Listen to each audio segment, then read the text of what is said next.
Hey there! So over the summer, I've been pretty bored lately, and I was looking for a good, short show to watch that would keep my interest for a bit.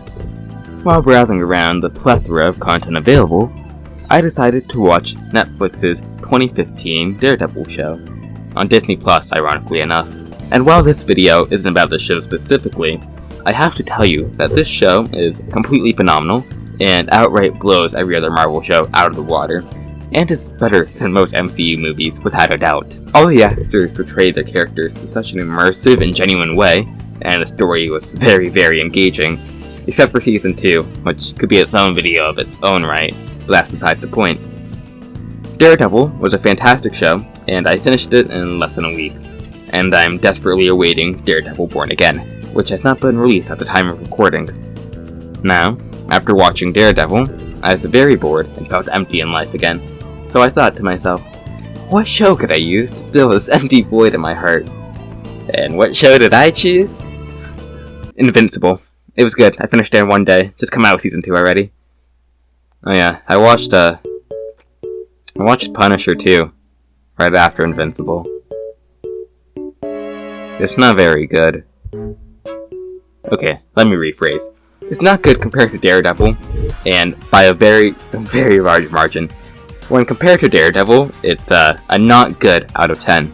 And when it's not compared to anything, it's like a 4.5 out of 10. The scales are stupid, so let me just get it right out of the way already. Daredevil is peak superhero media, while The Punisher is kinda poo-poo, and should probably not be watched by anyone. Unless you enjoy the show, then kudos to you. I'm glad you didn't get to suffer. Now with the introduction finally out of the way, let me tell you reason number 1 why Daredevil is better than The Punisher. Also, spoiler alert for Daredevil Season 1 through 3 and Punisher Season 1 if you haven't watched them already, okay. Reason number 1. An engaging protagonist. A good show should have a well-written protagonist who the audience can attach themselves to and truly use as a vessel to immerse themselves into the world of, and should be used to establish the essentials of the story, i.e. world building, plot, conflict, etc. Daredevil, aka Matt Murdock, who I'll refer to him as from now on, is a good example of a well-written and perfect protagonist for the show, and is a great entry point for the audience to attach to, which allows the first episode of Daredevil to be quite appealing and makes you want to watch more and more. Let's take the first 3 scenes of the first episode of the show as an example and truly break down its significance. The show immediately starts with Murdock as a child, explaining how he got his powers. He saves an elderly man from getting hit in a car accident, but at the cost of getting hit himself and having toxic chemicals spilled from the truck into his eyes, which obviously gives him his powers at the cost of blinding him, while he is comforted by his father, reaching the scene. This reveals multiple important characteristics about Murdock, such as him being a kind-hearted person who puts himself before others despite any danger that faces him, and also shows that he was blinded by his valiant efforts but gained a completely different perspective on the world as a result, which can foreshadow both his actual powers and internal conflicts Murdock will face in the show.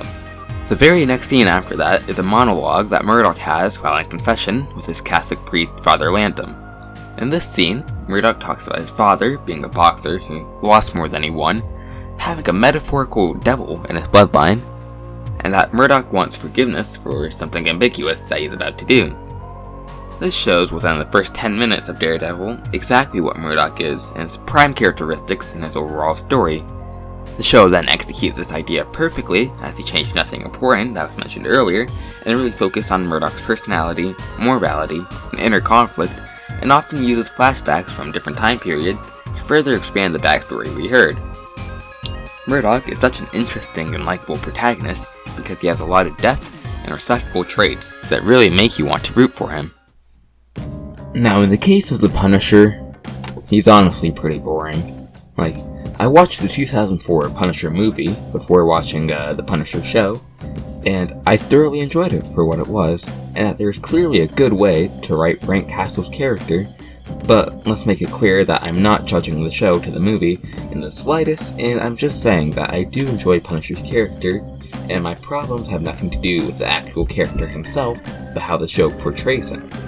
For example, while yes, I do understand that Frank has a military background and clearly values the culture of it even years later, He does not need to talk like a Texan soldier 24/7, could just be written as a very serious and tactical guy who has lots of knowledge on combat and combat situations. Also, it's not important at all, but I really just hate his haircut. I don't think it works on the Punisher. What is important is Frank's personality, which is so uncharacteristic and poorly executed.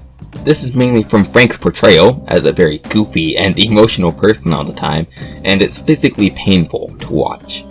He's cracking jokes a little too often, and most of them don't even land. And if he's not joking, he's angrily yelling at someone or having a temper tantrum, which makes Frank feel more like Squidward instead of Batman, who's very similar to most interpretations of the Punisher, but certainly not this one. He's just so emotional and silly, but the Punisher should be this serious, quiet, brooding figure whose actions speak louder than his words. If the writers chose to make Frank less talkative and made him more serious, perhaps I would have enjoyed the Punisher some more, but honestly there's so many other problems with the show that would still hold its quality severely down. This brings me to my second point. Reason number 2. Likeable side characters / antagonists. Every good show can't just rely on a well-written protagonist.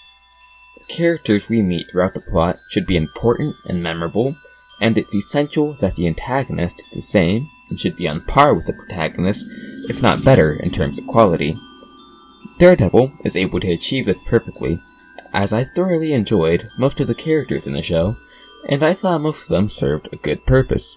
Murdoch's law partner, Foggy Nelson, was corny and awkward, but his sheer confidence provided him charm and style and some comedic relief in this fairly dark show. Then there was Karen Page, who was introduced as a murder suspect, who ends up working for Nelson and Murdoch until she becomes a journalist after being mentored by Ben Urich, another interesting character, as this infamous journalist who uncovers corruption throughout Hell's Kitchen no matter the cost. These characters are all quite fun and have good chemistry with one another, and provide different things to both the show's protagonist and antagonist.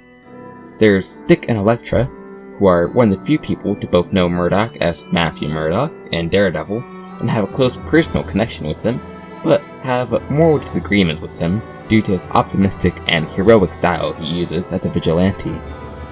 There's also Murdoch's love interests and dynamics in the show, such as with Claire Temple, a nurse who saves his life, the briefly mentioned anti-hero Elektra Natchios, and even his co-worker Karen Page for a brief time as well. I've said all of this, and there's plenty of other characters I liked, but don't have the time to talk about in this video. But I still haven't mentioned the great villains in the show, who really steal the show at times. I of course have to mention one of my new favorite villains of all time now, Wilson Fisk, aka Kingpin, a very large and menacing sociopath who is often stoic, but turns into a complete monster when emotionally provoked. Even though he has no real powers himself, his sheer size puts him on par with Daredevil, a guy with actual superpowers. That's not even to mention Fisk's wealth, which allowed him to corrupt all of Hell's Kitchen's police force and feds, which allowed him to be treated as a true king. This also provides conflict to Murdoch, who's a lawyer and obviously has faith in the law, but his faith in it is questioned when he sees a monster like Fisk bend it to his will, which provides some fascinating conflict and makes you wonder if Murdoch will give up on his mission as Daredevil to fight for justice. There were also a few other villains who weren't on par with Kingpin, but have a high bar to reach to begin with. There was James Wesley, Kingpin's lapdog, who did a lot of his dirty work and, in general, was getting his hands dirty and being just as psychopathic as Fisk every time he was on screen. There's also the Hand organization, that I personally didn't care for, but they were in the show so briefly that it wasn't a real problem. Then in Season 3, we had Point Dexter, aka Bullseye, who had an interesting background. I truly found his fall from grace so entertaining to watch until he truly snaps and becomes a complete nut. There's also the other antagonist of Season 2, until he gets a redemption arc. I think his name was The Puncher or something. I don't know, we'll talk about it later. But now we must discuss the other characters of The Punisher show. In The Punisher, I did not even like a single character besides Frank whatsoever, and I didn't even like Frank that much to begin with. Every single character and their interests / goals just left me thinking, Oh my god, who the hell cares? I was thinking that I would do some research on the important characters in the show who appear throughout and give a brief short description like I did for Daredevil, but I truly can't stomach it at all, so I'm just gonna do this from the top of my head. There was Madani, a Homeland Security agent person, doer, who wants to avenge a guy the military killed. Uh-oh. There was Micro, an NSA agent guy who lives in a basement and hides from people and is really smart. Couple military people who knew Frank before he went all kill and everything. The chemistry was alright, but he didn't have to be in the show so often. Karen Page from Daredevil was in here. She's one of the best characters in Daredevil, but in here she just felt like a really long cameo. Could have been there for like 5 minutes. But I'm not gonna complain about her, I guess. I thought all these guys just felt like boring action hero side characters, and none of them left an impact on me whatsoever, except for how annoying they were most of the time. Mike Pro was just a goofball and so incompetent and a baby. It just doesn't fit the tone of Punisher's character. Donnie was okay, but through the show they treated her like the main character a little too often, which just made the experience a drag to get through. I want to watch The Punisher. I want to see more Punisher and not a random Homeland agent. I'm sorry. There were a couple bad guys too. Yeah, they were even worse. We have random mobsters in the first episode, I think. Generic Call of Duty villain. Frank's friend, who was obviously not a bad guy. He was a bad guy. Then there was a caricature Punisher who some people think the Punisher is about. Could have been interesting if the show wasn't so poorly written. Now, out of all of those, can you tell me which one is supposed to be the main villain? That wasn't rhetorical. I watched all of season 1 and I can't tell you, but I think it was the Big Hero 6 plot twist bad guy. He gets a creepy face later. Whoa! There was also some weird mobster boss or something in season 2, but I couldn't stomach any more of that show. I'm sorry if you dislike that, but if it takes the second half of a show to start getting good, it isn't good. I just hated the absolute hell out of everyone in the show, and I cheered whenever I thought they died, but only like 2 people died, which brought my hopes down. Is it really that hard to make characters who are fun to watch? Daredevil has a very similar tone to Punisher, so it shouldn't have been so hard to just translate it. But, oh well, just another reason why the Punisher just doesn't work. Wanna know why the Punisher doesn't work? Even if Frank and all the other characters weren't complete garbage. Well, it's because of reason number 3. Daredevil was a better Punisher show. Now, I don't think it's a Punisher show's fault, but Daredevil Season 2 was a much better adaptation of Punisher's story and character, and was arguably the best part of Season 2 of Daredevil. Spoilers for Season 2 of Daredevil, I guess, if you haven't watched it yet. So, anyways, Season 2 really made Punisher cool, because he felt like a true conflict to Murdock, and was the antithesis of Murdock's sense of justice. Frank starts off anonymous, and we don't know who he even is for the first few episodes, but we know he's slaughtering all the gangs and crime syndicates in Hell's Kitchen, and we don't know why yet. Murdock and Foggy, and also Karen, have a client they're protecting from Frank, but Frank is persistent and uses extremely violent methods, but with no casualties besides criminals. Once Murdock finds the guy trying to kill his client, it's revealed that it was the Punisher all along, and then Frank shoots him in the head. But it's later revealed that Frank was only incapacitating Murdock, but did not want to kill him. Frank kills a no-no-file, which was actually pretty cool, and then we learn more about his backstory, which wasn't really important in his own show for some reason, compared to this one. We learn that Frank's family visited a carousel at a park, but was killed in a violent shooting from multiple gangs, the gangs that Frank is currently killing, but the feds are covering it up, and there's this mysterious guy called the Blacksmith, who was behind the whole thing to begin with. Frank also keeps Murdock hostage in one episode, and they debate morality and the true solution to crime. and there's a really stressful scene where Frank threatens to shoot an old veteran if Murdoch tries to escape.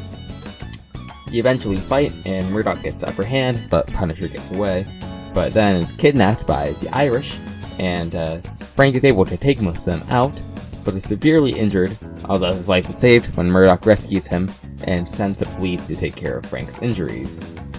This is all within the first 4 episodes of Season 2, and it was so much better than all of the Punisher show, providing his essential backstory and portrayed his personality in a fun and threatening way, especially when colliding against Murdoch, who is the complete opposite of him. This adaptation of The Punisher is able to work really well, but only as a side character / antagonist to another superhero, and in this case, specifically, Daredevil. Having limited screen time makes his character much less obnoxious and gives him chemistry with other well-written characters, and leads to a better plot with him having to fight someone who he can't kill, but doesn't morally agree with. Also, he was far more serious in Daredevil than his own show, which is funny, but just proves that the Punisher show just doesn't work on its own if you take Daredevil out. The Daredevil show just fleshes out Frank so much that I'd recommend Punisher fans to just watch Season 2 of Daredevil if you want a good Punisher show, because it's actually good. And Season 2 was arguably the weakest season of Daredevil, so that says a lot in its own way. Punisher can work very well in a TV show scenario, but not on his own. Ironic. He could save others from being a bad show, but not himself. So, all in all, watch Daredevil, it's really good, and pretend the Punisher show isn't real because Daredevil Season 2 is the same thing but better. Okay, bye!